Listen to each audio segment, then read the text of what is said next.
मैदानावर मनोज जरांगेंच्या आंदोलनाचा तिसरा दिवस आहे। उद्यापासून मनोज जरांगे आपलं आमरण उपोषण आणखी कडक करणार असत तर उद्यापासून पाणी घेणं सुद्धा सोडणार असल्याचं मनोज जरांगेंनी घोषणा केली आहे। सरकार दुर्लक्ष करत असून आमरण उपोषण तीव्र करणार असल्याचं जरांगे म्हणाले। शिवाय कुठल्याही परिस्थितीत मुंबई सोडणार नाही असं सुद्धा ठामपणे जरांगे यांनी सांगितलं आहे।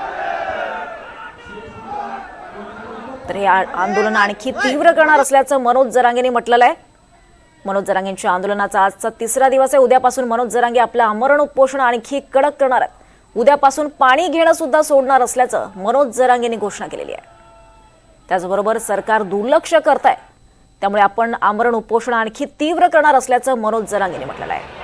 आणि कुठल्याही परिस्थितीत मुंबई सोडणार नाही असा ठाम निर्धार सुद्धा त्यांनी व्यक्त केला आहे। उद्यापासून मी आता काल आणि आज पाणी पिलो, उद्यापासून पाणी पिणे सगळं उपोषणाचं मी बंद करणार। सरकार मागण्याची अंमलबजावणी करत नाही, त्याच्या लक्षात येत नाहीये, त्यामुळे उद्यापासून मी पाणी बंद करणार आहे। आमरण उपोषण कडक सुरू करणार। उद्यापासून पाणी सुद्धा बंद। आणि पाचवा मुद्दा, मराठा समाजाच्या एकाही पोरानं दगडफेक अमुक तमुक करायचं नाही।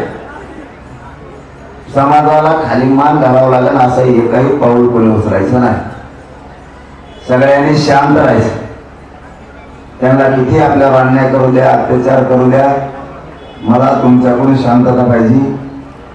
काही करून तुम्हाला मी आरक्षण देणार आहे, त्याशिवाय मुंबई सोडणार नाही हे शब्द मागला। फक्त तुम्ही शांत राहा। दरम्यान मनोज जरांगेंनी सरकारला काय इशारा दिलाय आपण पाहूयात। सरकारने आम्हाला गर्दी समजू नये, या वेदना आहेत। गरीब मराठा समाज वेदना घेऊन मुंबईत आलाय। उद्यापासून पाणी घेणार नाही, उपोषण कडक करणार। मागण्या मान्य झाल्याशिवाय मुंबई सोडणार नाही। सरकार अंमलबजावणी करत नाही म्हणून पाणी बंद। काय करायचं ते करा, ओबीसीतून आरक्षण घेणारच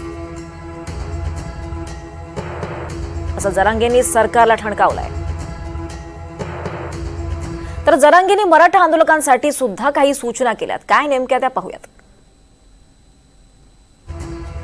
गाड्या पार्क करून लोकलने प्रवास करा। मुंबईतील रस्त्यांवर वाहनं पार्क करू नका।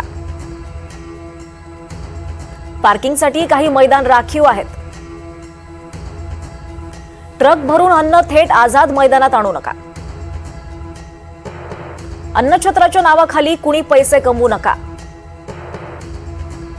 आंदोलकांच्या जीवावर कुणीही पैसे कमवू नका।